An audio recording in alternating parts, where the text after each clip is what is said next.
Adanya fakta baru yang terungkap ke publik membuat polemik kasus kematian Arya Daru kembali mencuat. Pihak keluarga Arya Daru menilai polisi tidak transparan dalam menyampaikan perkembangan penyelidikan.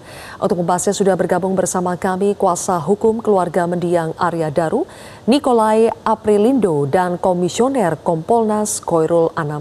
Selamat malam Cak Anam dan Pak Nikolai. Selamat malam semuanya, salam Baik, sehat. selamat malam. Saya akan mulai dulu dari memutarkan ini mungkin adalah kunci ya yang menjadi titik protes dari pihak keluarga terkait dengan pernyataan yang disampaikan oleh Direskrimum berikut ini. Kita simak bersama. Dengan CCTV, kenapa bergeser? Hal tersebut terjadi setelah adanya permintaan dari istri kepada penjaga kos waktu itu lewat telepon. Via telepon kepada penjaga kos atas nama Siswanto, saudara S, untuk mendobrak kamar milik korban. Iya, itu nah di kosan itu karena memang ada komunikasi antara istri sama pemilik kos dibantu sama penjaga kos agar waktu membuka itu CCTV-nya di spotnya dirubah. Jadi itu dirubah dengan jarak jauh, mungkin dengan api atau apa begitu, sehingga lebih jelas. Dan itu permintaan istri. Baik, Cak Anam, jadi istri almarhum Daru sudah membantah memerintahkan penjaga kos untuk mengubah arah CCTV saat pendobrakan kamar Daru. Sebetulnya versi yang Kompolnas dengar selengkapnya itu bagaimana Pak? Apakah permintaannya hanya sebatas untuk mendobrak, tapi kemudian mengubah CCTV itu bukan bagian dari permintaan istri? Jadi permintaan untuk mendobrak, permintaan untuk melihat, ya, diketok pintunya itu semuanya ada dalam rekaman WA, ada jejak digitalnya di situ. Ya, kami konfirmasi, kami dapat informasi itu dari pihak keluarga. Kami konfirmasi kepada pihak penjaga kos. Penjaga kos menceritakan, ya memang betul dihubungi sama istri, dia ceritakan macam-macam, termasuk juga dia harus konfirmasi kepada pemilik kosnya, komunikasi. Terus ketika minta mendobrak, ya CCTV-nya itu diperlihatkan lebih jelas. Itu kan kalau CCTV yang sebelumnya itu kan cuma separuh itu pintunya, terus diperjelas posisi pintu sama posisi jendela. Makanya kita bisa lihat di tayangan ini. Tapi apapun itu ada CCTV tanggal 7 sampai tanggal 8. Saya kira penting untuk pihak keluarga, pihak penasihat hukum juga melihat secara utuh apa sebenarnya yang terjadi. Karena CCTV itu bisa dilihat semua. Jadi tidak sepotong-sepotong seperti yang selama ini beredar di publik. Tapi saya setuju spesifik dengan pihak Canam keluarga yang memerintahkan untuk menggeser arah CCTV itu adalah pemilik kosan atau istri Daru, Pak, yang Anda ketahui? Sudah gampang aja, itu kan ada CCTV lengkap, ya toh, saksinya juga masih ada, bisa ditelusuri CCTV itu, ya dari tanggal 7 sampai tanggal 8. Ada komunikasi istri dengan penjaga kos itu juga ada rekam jejak digitalnya, itu semua bisa dibaca, semua bisa dilihat. Itu saja saya kira, di titik mana CCTV-nya diambil, apakah itu bisa menjelaskan posisi pintu dan posisi jendela. Saya sih lebih bagus begitu daripada kita menafsirkan berbagai hal. Karena barangnya ada, kalau kecuali barangnya tidak ada. Semua komunikasi ada di ponselnya istri almarhum. Terus ada juga di ponselnya Pak penjaga kos. Itu bisa dilihat. Berarti CCTV-nya Cak juga Anam, bisa dilihat. singkatnya Kompolnas masih tetap dengan jawaban semula bahwa permintaan menggeser CCTV itu dari istri Daru, bukan dari pemilik kos. Jadi komunikasi antara istri sama penjaga kos untuk mempertegas itu, ya apa yang terjadi di kamar tersebut sejak malam, oke? Nah, semua rekaman CCTV ada, dicek aja gitu. Kalau saya mendorong, memang setuju dengan teman-teman keluarga dan Pak PH untuk melihat semua barang buktinya secara detail. Soal CCTV tidak hanya di tempat kos, juga ada di apa namanya, ada di TKP yang lain, ya termasuk di TKP-nya Grand Indonesia, siapa orang yang 2 orang itu, apa yang dilakukan, itu kan ada CCTV-nya semua, termasuk juga ada rekam jejak digitalnya. Nah itu ada, tinggal memang dibuka aja secara keseluruhan. Soalnya kemarin sebenarnya ada 2 pertemuan penting. Yang pagi itu kami dengan Komnas HAM, siangnya pertemuan yang sama keluarga dengan Deplu, ya Kementerian Luar Negeri sebelum preskon. Kalau di kami dijelasin lengkap apa yang didapatkan oleh penyidik dan mana buktinya dan sebagainya. Saya kira di keluarga juga begitu, mungkin kurang detail, kurang lengkap lah. Bisa diulangi lagi itu untuk lebih detail, lebih lengkap, khususnya juga bisa didampingi oleh PH sehingga lebih apa namanya, lebih mendalam. Oke, Cak Anam. Baik, saya minta tanggapannya dari Pak Nikolai setelah mendengarkan penjelasan dari Cak Anam. Bagaimana respon Anda? Oke, terima kasih Pak Anam ya atas informasinya. Kami mengakui bahwa istri almarhum meminta untuk pintunya didobrak, betul. Untuk melihat suaminya, betul. Tetapi dari wawancara kami, pembicaraan kami dengan istri almarhum secara langsung, dia tidak pernah meminta untuk memindahkan CCTV. Kalau dikatakan oleh Pak Anam tadi, karena ada permintaan untuk mendobrak dan sebagainya, maka CCTV diarahkan ke pintu dan sebagainya. Untuk CCTV tidak pernah diminta oleh istri almarhum. Jadi jangan kita menjustifikasi bahwa istri almarhumlah yang meminta pemindahan CCTV. Kalau untuk mendobrak pintu itu betul. Bahkan istri almarhum mengatakan segala biaya yang timbul dari kerusakan mendobrak itu akan ditanggung oleh istrinya. Kemudian perlu saya sampaikan, istri almarhum awalnya menelpon penjaga kos itu 5 kali, tapi tidak diangkat. Kemudian menelpon Polsek Menteng 7 kali, juga tidak diangkat. Nah, baru pada saat paginya itu dapat berhubungan secara komunikasi dengan telepon tersebut. Jadi bukan berarti istrinya minta untuk pemindahan CCTV, tapi untuk mendobrak pintu itu untuk mengetahui keadaan suaminya yang berada di dalam kamar. Oke, baik. Itu demikian tanggapan saya. Oke, baik. Ya, kalau saya begini sebenarnya, sederhananya begini nih. Ini perlu kita klarifikasi. Itu kan omongan panjang. Ya, memang untuk melihat kondisi kamar itu permintaan istri. Seperti ada yang dalam rekam jejak digital. Kami konfirmasi ke penjaga kos, ya, karena ada permintaan kayak begitu, makanya untuk memperjelas ruang apa namanya pintu dan jendela, makanya itu digeser. Lah pertanyaannya sederhana begini, apakah pergeseran itu ada masalah yang substansial? Lah monggo dilihat CCTV-nya secara utuh. Saya memang menyarankan dan saya setuju dengan permintaan keluarga untuk melihat sedetail-detailnya kasus ini. Tidak hanya soal CCTV, juga soal bagaimana soal kondisi amplop. Karena saya mau klarifikasi, amplop itu tidak pernah diberikan kepada kami. Kami diberitahukan bahwa ada amplop ABCD diterima tanggal 9 setelah tahlilan. Kami ditunjukin fotonya. Kami saranin untuk diberikan kepada Polda Metro. Kami dampingi tanggal 22 kalau tidak salah, pemberian itu kami dampingi, dan itu kami tidak pernah menerima kecuali melihat dalam bentuk foto amplop tersebut. Itu juga kami bilang, ini siapa yang ngambil, siapa yang menerima, siapa yang buka. apa namanya, terus bagaimana packingnya dan sebagainya. Nah itu yang kami lihat.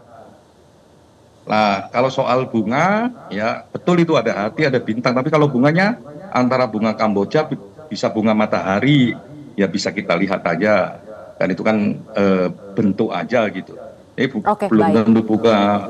Ada yang bilang bunga Kamboja, ada yang bilang bunga matahari dan sebagainya. Oke, jadi sekarang amplop coklat yang isi 3 gabus ini ada di penyidik ya? Sudah ada di penyelidik ya Pak Nikolai? Ya, itu memang diserahkan langsung ke polisi, bukan ke Kompolnas. Oke. Siapa yang bilang ke Kompolnas? Serahkan ke polisi. Sekali lagi yang saya sampaikan ya, kita jangan mengasumsikan bahwa permintaan untuk mendobrak itu sekaligus permintaan menggeser CCTV. Nggak ada itu. CCTV itu digeser untuk apa? Ya kan? Sedangkan awalnya tuh mengarah pada lorong. Itu pertama. Yang kedua, ketika kita lihat ya, ketika almarhum membuang sampah, itu lampu menyala di lorong itu. Ini kan lampunya itu otomatis. Mungkin menggunakan suhu. Ketika orang lewat, nyala. Ketika pergi, mati. Ya kan? Nah, itu yang kami melihat berdasarkan CCTV yang ada. Kemudian, kami juga menenggarai bahwa kematian almarhum, proses kematian ini, itu agak aneh. Masa seorang memplastikin wajahnya, kemudian melakban dengan sedemikian rapinya wajahnya sampai mati. Perihal katanya sidik jari hanya ada sidik jari korban atau almarhum. Sekarang setiap kejahatan, pembunuhan yang profesional, itu bisa menggunakan alat atau sarung tangan tanpa jejak. Jadi jangan langsung mengatakan bahwa itu tidak melibatkan orang lain. Kemudian, ketika penjaga kos membuka jendela paginya itu, secara jelas kita lihat, begitu gampangnya penjaga kos itu mencungkil jendela itu dan terbuka. Dan dia tidak menyingkapkan dulu korden. Kondisi lampu di dalam mati. Bahkan lampu kamar mandi pun mati. Keterangan dari istrinya, suaminya tidak pernah mematikan lampu kamar mandi. Itu ya. Kemudian pada saat membuka pintu, dikatakan kunci elektrik itu hanya ada satu yang dipegang oleh almarhum. Ternyata penjaga kos juga mempunyai kunci elektrik untuk membuka kamar kos itu setelah membuka grendel dari dalam, setelah jendela terbuka. Nah, ini beberapa kejanggalan yang kami lihat secara faktual. Nah, kalau dikatakan suruh kita lihat CCTV secara utuh, kita akan melihat secara utuh. Permasalahannya, kenapa hasil otopsi lengkap, salinannya tidak diberikan kepada keluarga? Kenapa hasil gelar perkara lengkap, salinannya tidak diberikan pada keluarga? Dan kenapa segala keterangan keluarga itu tidak dipakai pada saat gelar perkara, pada saat menentukan penyebab kematian? Hanya berdasarkan keterangan dari Farah dan beberapa orang yang menyatakan bahwa almarhum pernah mencoba untuk bunuh diri dan sebagainya. Yang tahu kondisi psikologi almarhum adalah ayah almarhum dan ibu almarhum, orang tuanya. Yang tahu tentang almarhum adalah istri almarhum. Nah, oleh karena itu seharusnya segala keterangan yang didapat dari keluarga maupun istri almarhum, orang tua almarhum, itu bisa dipakai. Baik. Nah, kemudian saya mau sampaikan juga perihal bunga itu, amplop itu. Ya. Pembantu rumah tangga dari keluarga almarhum itu menerima dari seorang pria misterius yang memakai hoodie. Jadi hoodie itu ada jaket yang ditutup kepala. Nah, pria itu mengatakan ini untuk almarhum. Kemudian pembantu itu menyerahkan kepada istrinya, almarhum. Ketika istri almarhum membuka itu, amplop warna coklat yang ada stiker, 2 stiker, ditempel 2 stiker putih. Ketika dibuka, istri almarhum kaget dengan adanya simbol-simbol itu. Bunga Kamboja atau bunga apalah namanya, hati dan bintang. Nah, kemudian itu diserahkan hari berikutnya kepada pihak kepolisian. Nah, perihal-perihal itu ya. Kemudian pada tanggal 27 Juli, kuburan almarhum itu terlihat seperti diacak-acak. Bahkan ada bunga putih yang ditaruh di nisan almarhum. Istri dan keluarga tidak pernah mengacak-acak kuburan dan menaruh bunga putih. Sedangkan bunga rampai yang ada sebelumnya itu bersih, tidak ada lagi, tidak tersisa. Nah, ini menurut kami salah satu bentuk teror yang harus disingkap, diungkap oleh penyelidik. Oke, baik. Intinya dari pihak keluarga meminta Kemudian, penyelidik untuk kembali membuka kasus ini ya? Sebentar, saya sampaikan lagi. Pertemuan almarhum dengan Farah dan Dion bukan hanya di GI. Jam 12 siang, itu mereka makan. Makan di satu tempat lain yang berada di sekitar belakang katedral.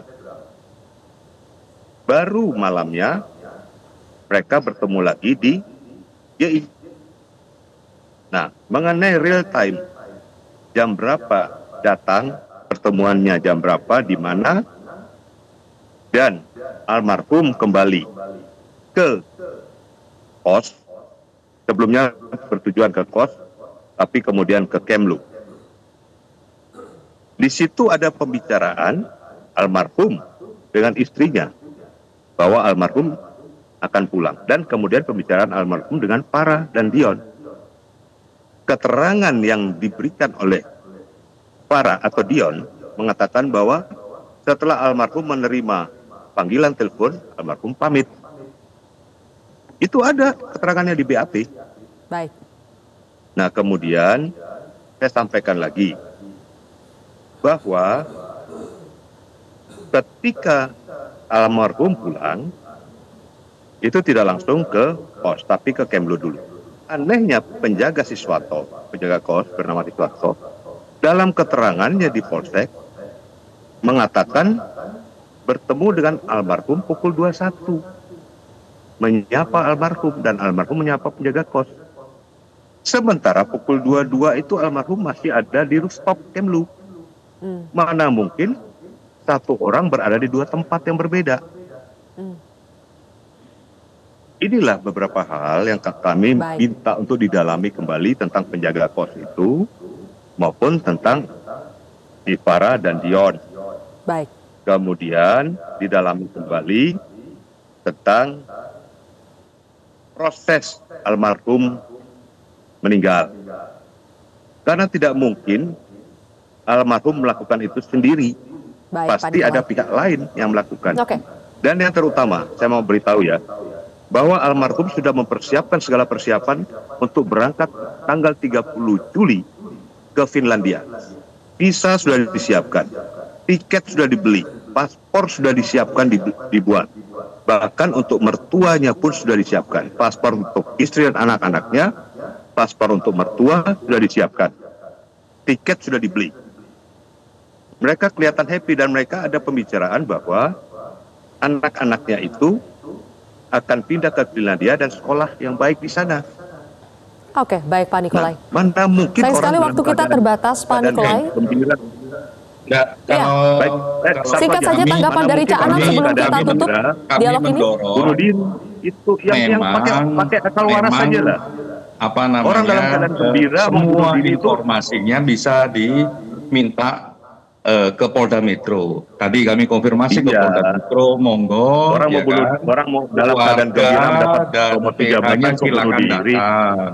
untuk sehat minta yang mana yang bisa membenarkan itu, akal waras yang mana bisa membenarkan itu, nggak ada itu. CCTV ya kan bisa dilihat sedetail-detailnya.